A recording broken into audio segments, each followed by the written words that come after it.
Po privítacích slovách riaditeľky gymnázia Jána Kolára so žiackym domovom v Petrovci Daniely Markovej a vstupných prednesoch Ondreja Brnu a Marty Milašinovičovej slávnostnou sieňou gymnázia Jána Kolára sa niesli tóny slovenských ľudových piesní.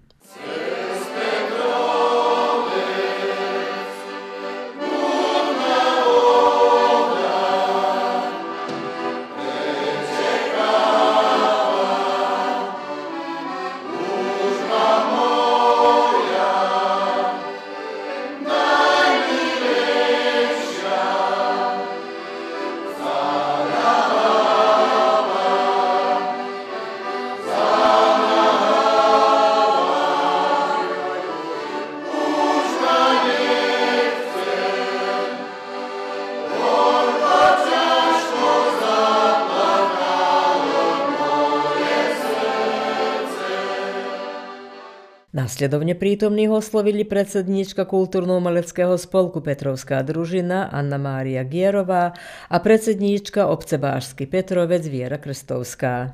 Vážení milovníci ľudovej hudby, ktorí ste dnes večer prišli a tým nám spolkárom zdali cestu pri tejto pre nás jedinečnej, zvláštnej chvíli, keď aj úradne svetlo sveta uzrie dlho pripravované CD-čko. Vítajte na našom večierku. V ňom je vtkaný hodný kus našej práce a odriekania sa, keď sme všetci my, členovia našej skupiny, s jedným cieľom. Zanechať spolku, prostrediu, našim občanom svedectvo o našom pôsobení. Avšak nie všetci sme sa mohli aj tešiť z nášho spoločného výsledku, lebo náš vedúci a dlhoročný spolkár telom i dušom sa s nami predčasne rozlúčil. Ján Kováč Kokso. Tešil sa na vydanie CD-čka, spolu sme poctivo pracovali, avšak život to inak vyrežíroval. A tak nám náš vedúci zostal v trvalých spomienkách.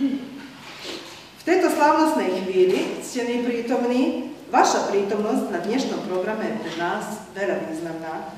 Ľudové umenie je naše vzácne kultúrne dedičstvo. Sú to hodnoty, ktoré vyvierajú z podstaty našich vlastných koreňov, z klenotnice ľudovej studnice a ktoré týmto CD-čkom pretrvajú. Je to veľký príspevok aj pre náš spolok, ktoré sú seniorskou najprv tanečnou skupinou, z ktorej sa zrodila spevácka skupina, neúnavne pracoval maestro Ondrej Maglovský, ktorému srdečne vďačíme za trpezlivosť a za dôveru.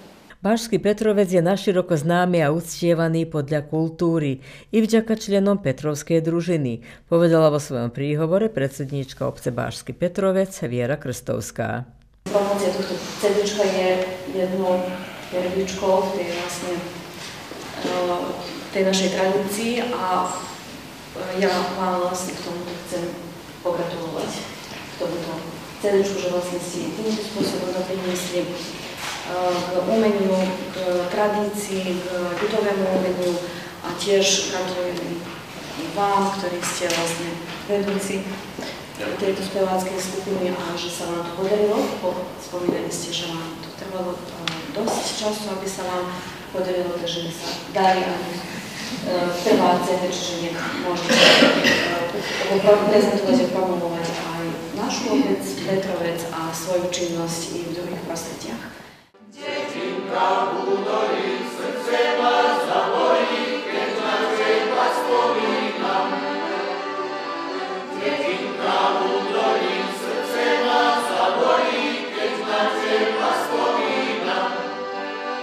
Spomínam na teba stále, na tie prekrásne chvíle,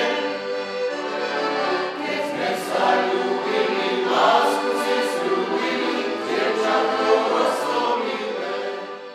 Po ďalších hudobných prednesoch recenziu Slovenky Benkovej prečítala Anna Horvátová.